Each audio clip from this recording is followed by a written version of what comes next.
against blue America. I want to be the president of the United States of America.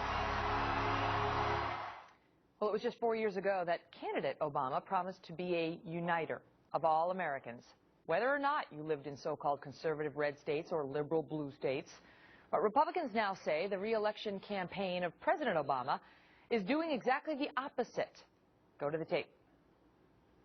They keep telling us that if we convert more of our investments in education and research and health care into tax cuts, especially for the wealthy, our economy will grow stronger. You've got to tell seniors to pay a little bit more for their Medicare. You've got to tell the college student, we're going to have to charge you higher interest rates on your student loan. They keep telling us that if we just strip away more regulations and let businesses pollute more and treat workers and consumers with impunity, that somehow we'd all be better off. That's not right. The middle class has seen enough of its security erode over the past few decades that we shouldn't let that happen. This isn't a partisan feeling. This isn't a Democratic or a Republican idea. It's patriotism.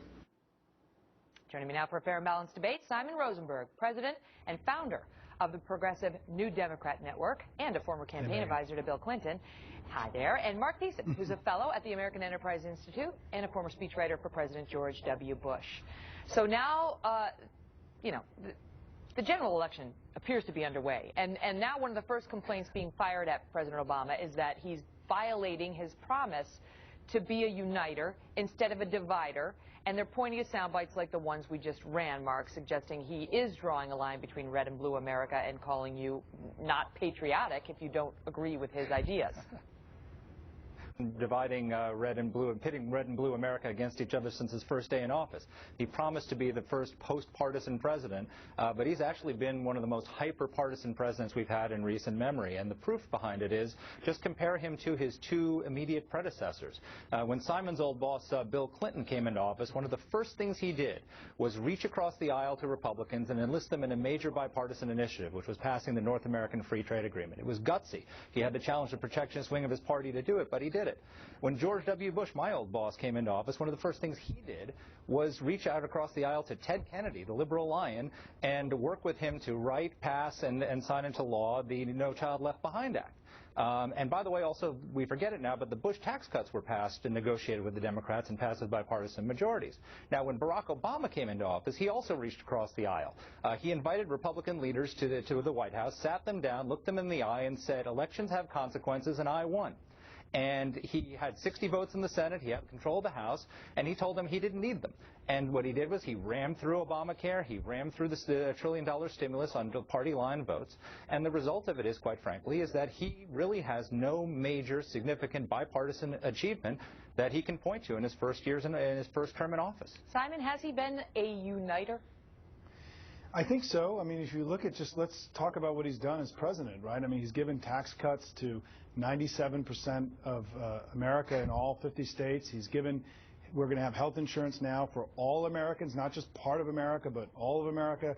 The investment he's made in workforce training and in education's gone to all 50 states, to give people more and better skills. And so I think in terms of what he's actually done as president, he's trying to have policies that are going to lift the boats up for all Americans, and I think has been very focused on this as president. So I think this is all kind of election year silliness. And the final thing is that, look, he's at 51% in the polls. He got 53% of the vote in 2008. That's the strongest showing a Democrats had, going all the way back to the 1960s. And so this notion that somehow he's this hard partisan the country's rejecting that's not how the American people view it. It may be how Mark sees it, but it's not how the American people see it. Go ahead, Mark.